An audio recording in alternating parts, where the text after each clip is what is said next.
आज हम ऐसे टॉपिक को डिस्कस करने वाले हैं जिस पे बहुत बहस होती है और मैंने बहुत लोगों को और इवन डॉक्टर्स तक को इस टॉपिक पे लड़ते हुए देखा है। टॉपिक है होम्योपैथिक वर्सेस एलोपैथिक। कौन सा ट्रीटमेंट बेहतर है और क्या हम किसी भी एक सिस्टम को रिजेक्ट कर सकते हैं। अस्सलाम वालेकुम, मेरा नाम डॉक्टर अरसलानुल हक है and I am a third generation homeopathic doctor. मैंने इस टॉपिक पे बहुत रिसर्च की है और बहुत लोगों को मैंने एलोपैथिक से होम्योपैथिक की तरफ जाते हुए देखा है और होम्योपैथिक ट्रीटमेंट से एलोपैथिक ट्रीटमेंट की तरफ जाते हुए देखा है। मसला ये है कि डॉक्टर्स अपने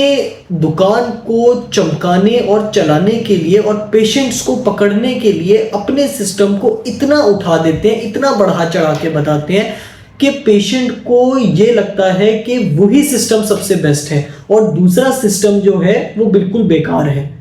जबकि अगर इस बात को समझना है कि कौन सा सिस्टम एलोपैथिक या होम्योपैथिक हमारे लिए बेहतर है, तो हमें सबसे पहले एलोपैथिक और होम्योपैथिक दोनों को समझना बहुत जरूरी है।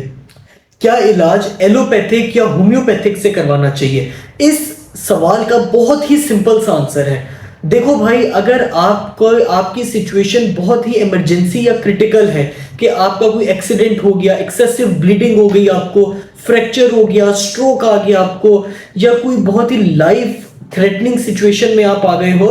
और वहां पे सर्जरी भी बहुत ज्यादा जरूरी है, तो आपको ऐसी सिचुएशन में अगर आप होम्योपैथिक डॉक्टर के पास जाओगे तो ये तो अपने ही पैरों पे कुल्हाड़ा मारने वाली बात है। आपको ऐसी सिचुएशन में फौरन इमरजेंसी में आपको एलोपैथिक डॉक्टर के जो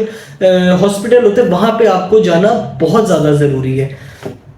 या इवन अगर आपको कोई इतना ज्यादा पेन हो रहा है किसी भी चीज में कि वो बर्दाश्त से बाहर हो गया, तो फिर आपको फौरन एलोपैथिक ट्रीटमेंट लेना जरूरी होता है ताकि आप थोड़ा सा स्टेबल हो। लेकिन अगर आपको बाकी प्रॉब्लम्स हैं, जैसे कि आपको गैस्ट्रिक प्रॉब्लम है, आपको शैटिका का मसला है, मोरो का मसला है, आपको पाइल्स की प्रॉब्लम है, migraine, nasal polyps, allergies, skin problem, कुछ कॉन्स्टिपेशन, डायरिया, इस तरह की अगर आपको प्रॉब्लम है और फिर अगर आप एलोपैथिक डॉक्टर्स के पास जाओगे तो यहाँ पे सिर्फ और सिर्फ आपके सिम्टम्स को दबाया जाएगा और सप्रेस किया जाएगा और आपको वक्ती सिर्फ सुकून दिया जाएगा और आप इसी लूप के अंदर फंसे रहोगे। आप अगले 10 साल भी वही दवाइयां खाते रहोगे तो आपको सेम रिजल्ट मिलेगा और जैसी दवाई छोड़ोगे तो आपकी प्रॉब्लम वही वापस आ जाएगी। जबकि ऐसी जितनी भी प्रॉब्लम अभी मैंने आपको बताई, इसमें होम्योपैथिक सबसे सेफेस्ट और बेस्ट ट्रीटमेंट प्रोवाइड करता है, क्योंकि ये होम्योपैथिक आपकी जितनी भी क्रॉनिक प्रॉब्लम होती है, चाहे वो जॉइंट्स पेन की हो, स्टमक की हो, कोई किसी भी तरह की हो, ये उस प्रॉब्लम को कंप्लीटली अंडरस्टैंड करता है। होम्योपैथिक सिस्टम आपकी बॉडी में क्यों आया और उसके बाद आपको जब मेडिसिन प्रिस्क्राइब की जाती है तो कुछ अरसा ट्रीटमेंट के बाद वो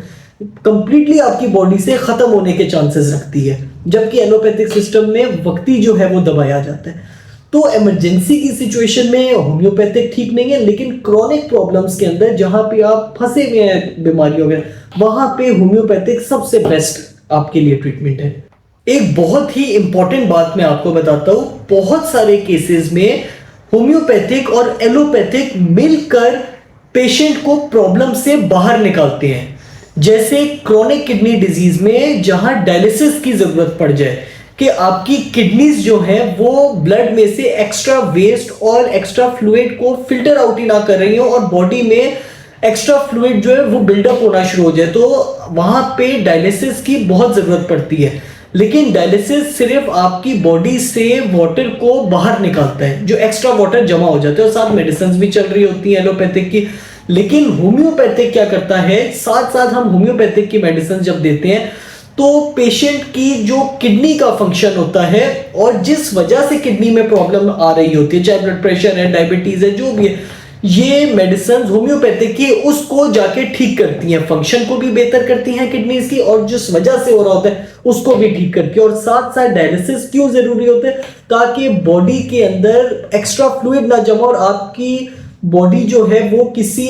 लाइफ थ्रेटनिंग सिचुएशन की तरफ ना जाए। तो इस वजह से ये दोनों मिलकर एलोपैथिक सिस्टम और होम्योपैथिक सिस्टम मिलकर पेशेंट को उस प्रॉब्लम से बाहर निकालते हैं। और जब मेडिसिन की वजह से, होम्योपैथिक मेडिसिन की वजह से किडनी का फंक्शन बेहतर हो जाता है, आपका ईजीएफआर बेहतर हो जाता है, तो डायलिसिस भी आपका रुक जाता है। तो एंड पे मैं बस ये कहूंगा कि किसी भी सिस्टम को बुरा कहना और उसको रिजेक्ट कर देना ये गलत बात है। आपने सिर्फ ये अंडरस्टैंड करना है कि आपकी जो प्रॉब्लम है या डिजीज है वो कौन से सिस्टम से बेहतर तरीके से ट्रीट की जा सकती है और लॉन्ग टर्म आपको किस सिस्टम से ज्यादा फायदा होगा। और एक और चीज बहुत जरूरी है अंडरस्टैंड करना कि दोनों सिस्टम्स हमारे लिए बहुत ज्यादा जरूरी है, क्योंकि एलोपैथिक सिस्टम के बगैर जिंदा रहना मुमकिन नहीं और होम्योपैथिक सिस्टम के बगैर क्योर होना यानी बीमारी का मुकम्मल खत्म होना मुमकिन नहीं।